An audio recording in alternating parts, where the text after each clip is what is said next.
Welcome to the European Association for Higher Education Advancement's YouTube and podcast channel. Today, we're diving deep into something that might be on your mind. Yeah. Is it time for a career change? Yeah. You sent us this article, 5 signs you picked the wrong career. So Interesting. let's explore it together and see what insights we can uncover for you. Great. It's a big question. It is a big one. And this article from the European Association for Higher Education Advancement, it really jumps right in Yeah? by distinguishing between a terrible job and the wrong career. That's an important distinction, right? Like, Yeesh. is this just a temporary rough patch? Right. Or is there something Yeah. more fundamentally off about the work itself? Exactly. Yeah. Sometimes you just need to kind of, rearrange the furniture, Right. and sometimes you need to move to a whole new house. Okay, I love that. Yeah. So the first sign the article highlights is that changing jobs doesn't help. Right. You hop from one company to the next. Mhm. Maybe even try different roles, but that same feeling of like, this isn't right keeps coming back. That's a strong indicator that the issue might be the nature of the work itself. Okay. Not just the specific environment. It's like repainting the walls in a house that's fundamentally flawed. It might look better for a bit, but Yeah. the underlying problems remain. So how do we figure out if it's the house Right. and not just the paint job that needs changing? That's where those other signs come in. Okay. The second one is chronic boredom. Okay. Now, everyone gets bored sometimes, Right. but we're talking about that persistent lack of engagement where work just feels like a chore you have to endure. And the article links this to something like deeper than just being a little bored. Right. Yeah. Chronic boredom can be a sign that your work isn't intellectually stimulating Mm-hmm. or it doesn't align with your core values. Okay. It's like your mind is craving nourishment, Yeah. but isn't getting the right kind of food. So it's not just about being like entertained at work. Right. It's about feeling like your skills and talents are being utilized Yeah, in a way that's meaningful to you. precisely. And that brings us to the third sign, feeling trapped. Oh, yeah. It's that Sunday night dread. Uh, The sense that work is a prison you're serving time in, Yes. not a place where you can thrive. that feeling is the worst. Like you're constantly counting down the minutes Yeah. until the weekend, Mm. and even requesting time off feels like a battle. And this often boils down to a lack of autonomy and control. Okay. If you feel like you have no agency in your work or your schedule, it's going to wear you down over time. Because ultimately, we all crave a certain level of freedom and flexibility Yeah. in our work, right? The ability to make decisions Right. and feel like we're in the driver's seat, at least to some extent. Absolutely. Now, the fourth sign might seem a bit lighter on the surface, Okay. but it can have serious long-term consequences. You're talking about being in it only for the money, right? Yeah, the paycheck is the only thing keeping you going. No Okay. passion, no purpose, just cold, hard cash. Yeah. And while we all need to make a living, Uh-huh. staying in a soul-crushing job purely for financial security Yeah. can lead to burnout, resentment, and even health problems down the line. Yeah, it's like sacrificing your well-being for a paycheck, which is a pretty high price to pay Right. in the long run. Indeed. And this ties into the fifth and final sign, Okay, resisting professional development. got it. The article uses this really vivid image Okay. of walking on glass shards. Ouch. That's how much you dread the idea of learning more about your field. If you're actively avoiding Right. opportunities to grow and expand your knowledge in your current field. It could be a sign that you simply lost interest Yeah. or that your passions lie elsewhere, and that's okay. Right. It's actually a valuable piece of information. Because recognizing that mismatch between what you're doing and what truly interests you is the first step towards making a change. Exactly. So let's pause here for a moment and think about your own experiences. Do any of these signs resonate with you? And if so, what's the common thread running through them? Yeah. What's the underlying message you're hearing? Exactly. Think about it. Yeah, think about it. It can be a bit daunting Oh, yeah, to realize you might be in the wrong career, for sure. but it's also an opportunity Right. to create a more fulfilling future for yourself. That's a great point. It's not about dwelling on the negative. Exactly. It's about using this awareness as a springboard for positive change. So where do we even begin? Well, the article emphasizes that, it's never too late to make a career change Yeah. and that there are resources available to help you Yeah. navigate that transition successfully. Okay, that's reassuring.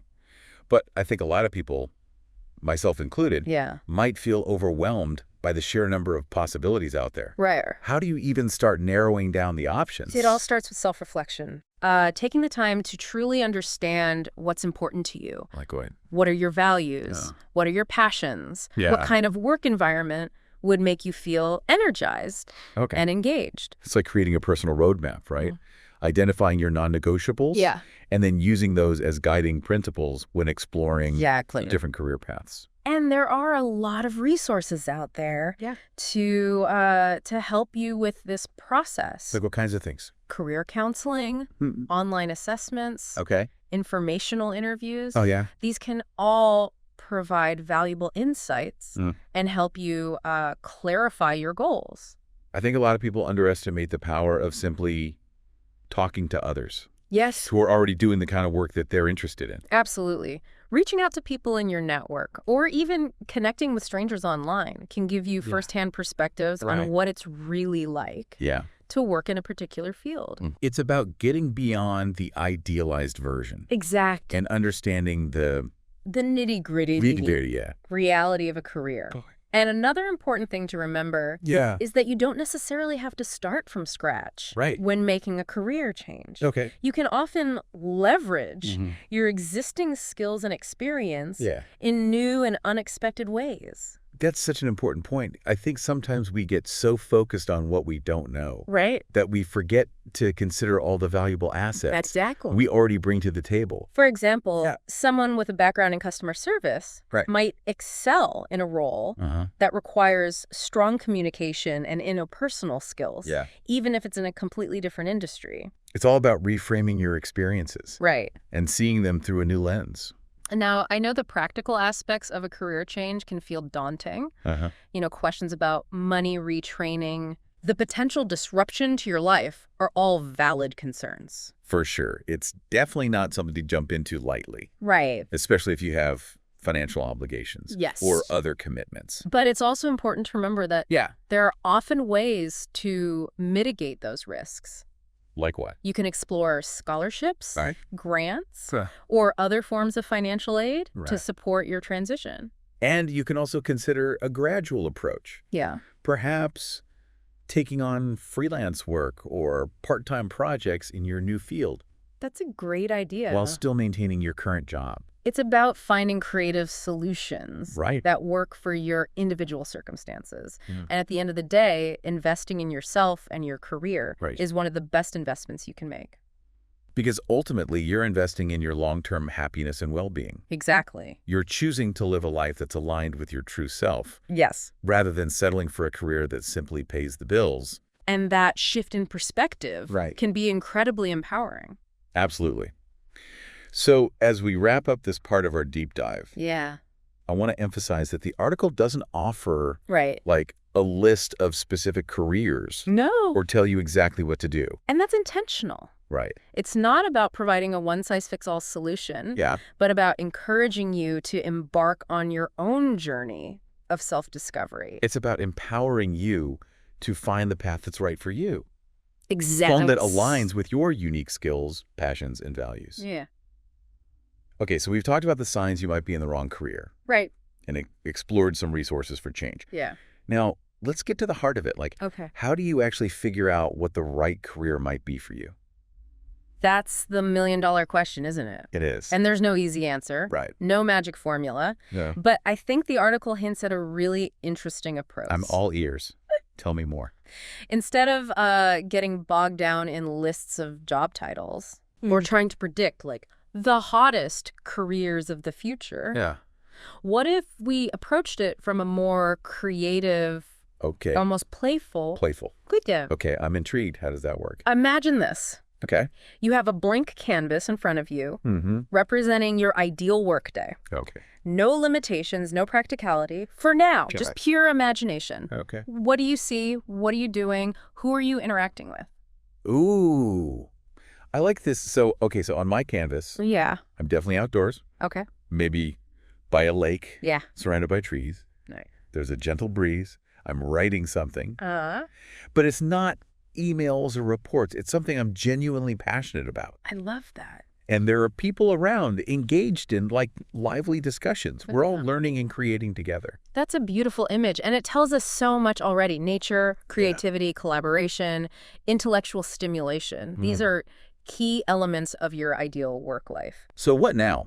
Do I just go find a job that matches that exact description? Right. Because like Lakeside Writer Collaborator Yeah. doesn't seem to be a high-demand profession. Not quite, but you've identified some core values that are non-negotiable for you. Right.